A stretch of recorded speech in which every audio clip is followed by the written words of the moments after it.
कर सकते है ये नहीं है। तो ये आयुर्वेद का सिद्धांत करता है कि ये हमारे बॉडी के अंदर में ये सारा कुछ चाहिए।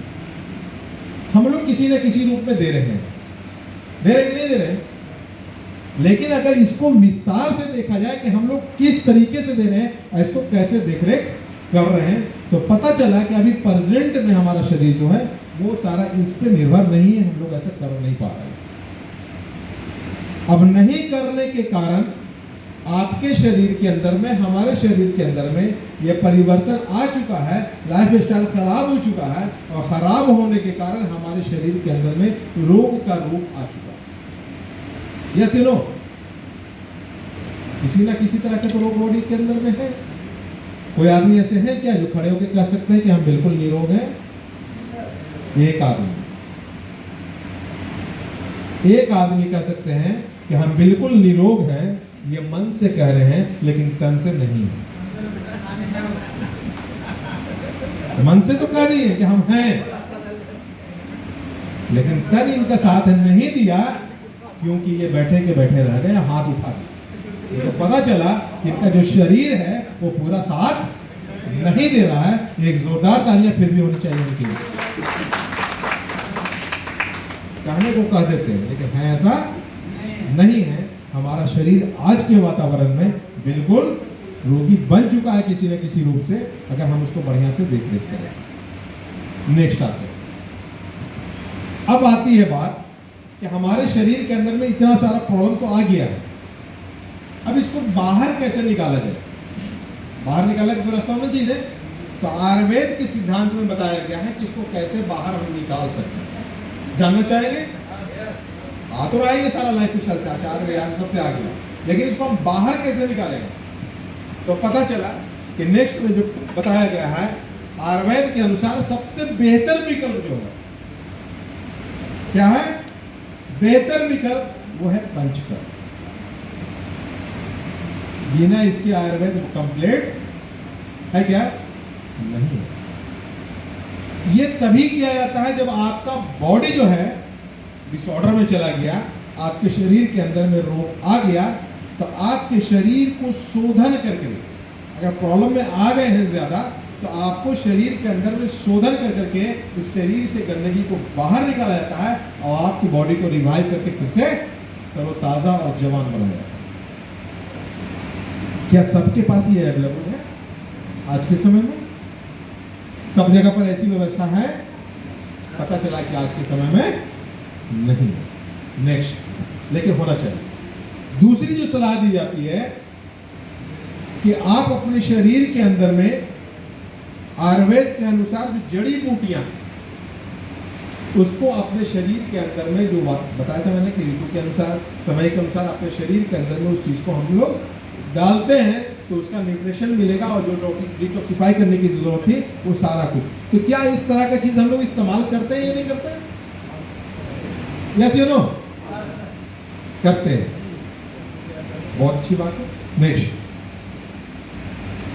लेकिन इसका सारांश अगर पूरा पढ़ेंगे तो पता चला कि संतुलित आहार लेना चाहिए, नियमित विहार होना चाहिए, मानसिक शांति होनी चाहिए और आयुर्वेदिक उपाय होना चाहिए।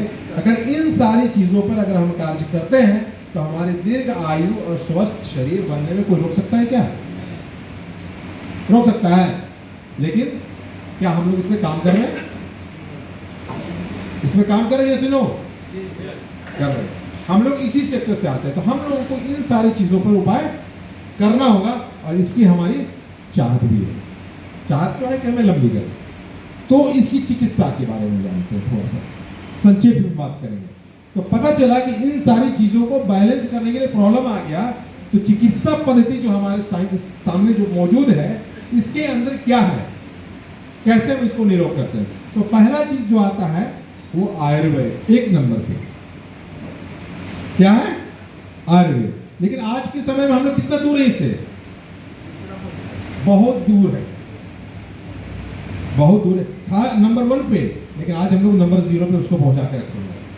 लेकिन जो सेकंड में जो था मॉडर्न साइंस, आज हर के जबान पे एक सर में दर्द हो गया तो एक जाके पैरासिटामोल ले लो। पता ये नहीं होता, तो ये जो सेकंड जो है एलोपैथ आज सेकेंडरी है। इसके बाद क्या आता है? होम्योपैथ ट्रीटमेंट में आता है। तीसरा यूनानी में आता है। चौथा सिद्धा में आता है, नेचुरोपैथ में आता है, योग में आता है, फिजियो में आता है, मनोचिकित्सक में आता है। इसके अलावा उपचार करने की और भी सारी विधियां पता ये नहीं होता। लेकिन इन सारी चीजों में सबसे नंबर 1 कौन सा है? हम लोग किस जगह काम कर रहे हैं? तो ताली किसके लिए लगनी चाहिए? नंबर 1 वाले पोजीशन पे काम कर रहे हैं। तो इतना बड़ा हथियार हमें मिला है, सिर्फ इसको यूटिलाइज करने की जरूरत है। आज पूरी दुनिया आयुर्वेद की तरफ जा रही है। जा रही है नहीं जा रही? नेशनल इंटरनेशनल हर जगह इसका प्रचार प्रसार होना चालू हो गया। हम कहां हैं ये देखने की जरूरत है। लोग तो कर रहे हैं, लेकिन हम कहां हैं? हम कितना इसका प्रचार कर पा रहे हैं? हम कितना इसका प्रसार कर पा रहे हैं? ये हमें सोचने और समझने की जरूरत है।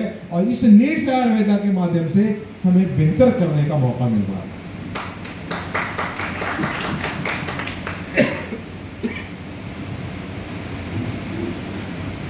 नेक्स्ट कर रहे हैं,